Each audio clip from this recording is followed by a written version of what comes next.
इनके हाथ में सब कुछ है। बीजेपी या लोकदल के आदमी से भी आप पूछोगे तो वो ये कहेगा भाई दीपेंद्र हुड्डा नहीं हारना चाहिए। बड़े से बड़े तानाशाह को आसमान से उठाकर जमीन की धूल चटाते हैं। एसपी की गारंटी देंगे, ओल्ड पेंशन स्कीम लागू करेंगे और 100 गज के प्लॉट मिलेंगे और वो जो कुछ कहते हैं वो करते हैं। राजकाज भी साथ चलाया, बाद में भी अब लड़ाई इकट्ठे लड़ रहे हैं सारे। हुड्डा साहब अपनी शराफत के लिए, अपनी ईमानदारी के लिए पूरे प्रदेश में, देश में उनका नाम है और वो जो कुछ कहते हैं वो करते हैं। अब उन्होंने एक संकल्प पत्र जो है इशू किया है कि भाई बुढ़ापा पेंशन जो सम्मान पेंशन है वो 6,000 रुपये करूँगा, 300 यूनिट बिजली फ्री करूँगा और गैस का सिलेंडर है वो 500 रुपये में जो है ना घरों में मिलेगा और 100 गज के प्लॉट मिलेंगे, 2 कमरों का मकान, उसके साथ वरांडा, बिजली का कनेक्शन, पानी की टूटी, ये लगाकर हम चाबी गरीब आदमी को, भूमिहीन आदमी को पकड़ा देंगे। जहाँ तक ओपीएस की बात है, ओल्ड पेंशन स्कीम लागू करेंगे। इस तरह से लंबा मतलब किसान की आय दुगनी करेंगे, भाव मिलेगा, एमएसपी की गारंटी देंगे। ये संकल्प पत्र में शामिल है। तो आज हम यही बात लोगों में कह रहे हैं। आप देखा कितना जोश था। वो ट्रैक्टर ये कहा जी 50 बता दो या 100 बता दो, उतरे लेके आएंगे और लेके पहले गए भी हैं। तो हर गांव में जो है आज ये 47वां मेरा गांव है और 47 गांव का जो जोश देखते हैं तो एक रिकॉर्ड तोड़ यहाँ रैली होगी जिसका मैसेज जो है वो 25 मई के चुनाव पर भी पड़ेगा। तो इस बात को लेके हम यहाँ हर दरवाजे पर, दहलीज में प्रजातंत्र की खूबसूरती है ये कि जिन लोगों के हाथ में ताकत होती है, जो बड़े से बड़े तानाशाह को आसमान से उठाकर ज़मीन की धूल चटाते हैं, हमारे जैसे मामूली घरों के बच्चों को ज़मीन से उठाकर राजबाग का मालिक बनाते हैं। जनता के सामने मतलब हर आदमी को चौपाट में, उनकी दहलीज पे, चौखट पे आना पड़ता है, अपनी नाक रगड़नी पड़ती है। हम भी अपनी बात कहने आए, अपनी पार्टी की बात कहने आए हैं और लोगों के 36 बरादरी के दिल में एक मलाल है, एक दर्द है कि दीपेंद्र जो हार गया पिछली बार, उसका मलाल है। वो बीजेपी या लोकदल के आदमी से भी आप पूछोगे तो वो ये कहेगा भाई दीपेंद्र हुड्डा नहीं हारना चाहिए था।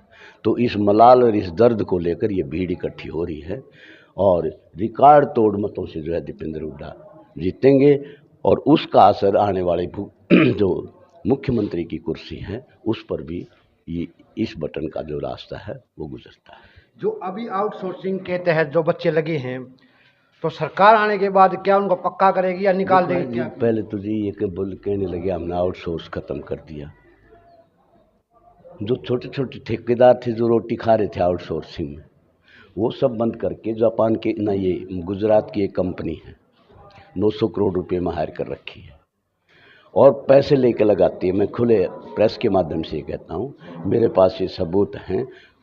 कौशल योजना जो चलाई है ना जी, उसमें कोई रिजर्वेशन नहीं, कच्ची नौकरी है, ना उसमें कोई पेंशन, ना कोई उसमें जो 60,000 रुपये उसको तनख्वाह मिलनी चाहिए थी 80,000, वो 15,000 18,000 में काम कर रहा है। तो ये एक प्राइवेट यो आउटसोर्सिंग का था, ठेकेदार था, ये खा रहे थे रोटी अपनी, ये सब काट दिए, एक आदमी बिठा दिया। ये जो है अब ये जो दीवारों पर लिख रखे हैं ना जी, योगार फलाना जो करते हैं, ये जापान की इसकी कंपनी है, गुजरात की कंपनी है। तो इस तरह से जो 15 लाख रुपए लाऊंगा, 2 करोड़ नौकरियां दूंगा, किसान की आमदनी दूनी करूंगा और नोटबंदी से मैं काला धन वापस लाऊंगा।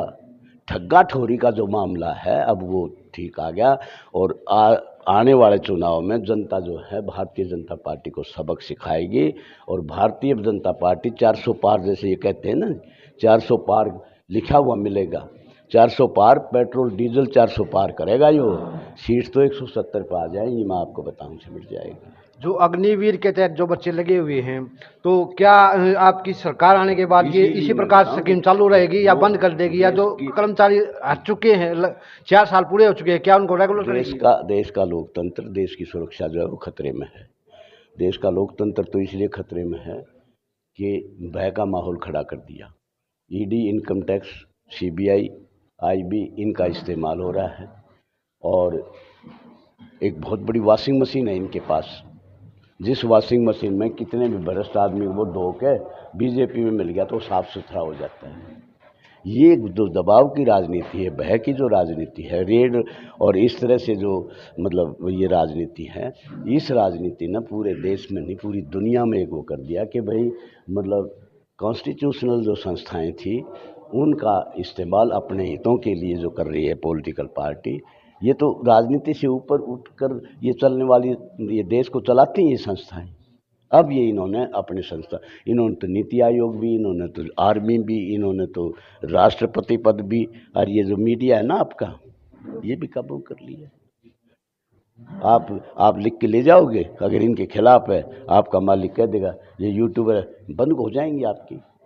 इनके हाथ में सब कुछ है। तो ये जो दबाव की राजनीति है इसका अंत आ गया।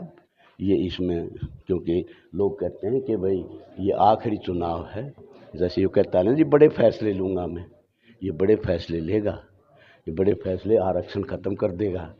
जो संविधान का निर्माते बाबा साहब अम्बेडकर ने जो किया था वो संविधान ख़त्म कर देगा, वो आरक्षण ख़त्म कर देगा। वो आर्मी जिस ढंग से 4 साल की है इसने, 4 साल में क्या करेगा?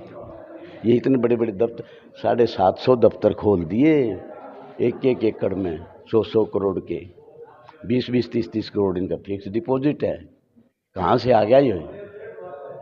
तो ये अग्निवीर बेचारे आ गए इनके दफ्तरों पे, क्योंकि 4 साल में कोई ना पेंशन मिले, ना कैंटीन की सुविधा मिले, ना मेडिकल सुविधा मिले, फिर किस चीज़ का एक सर्विस में?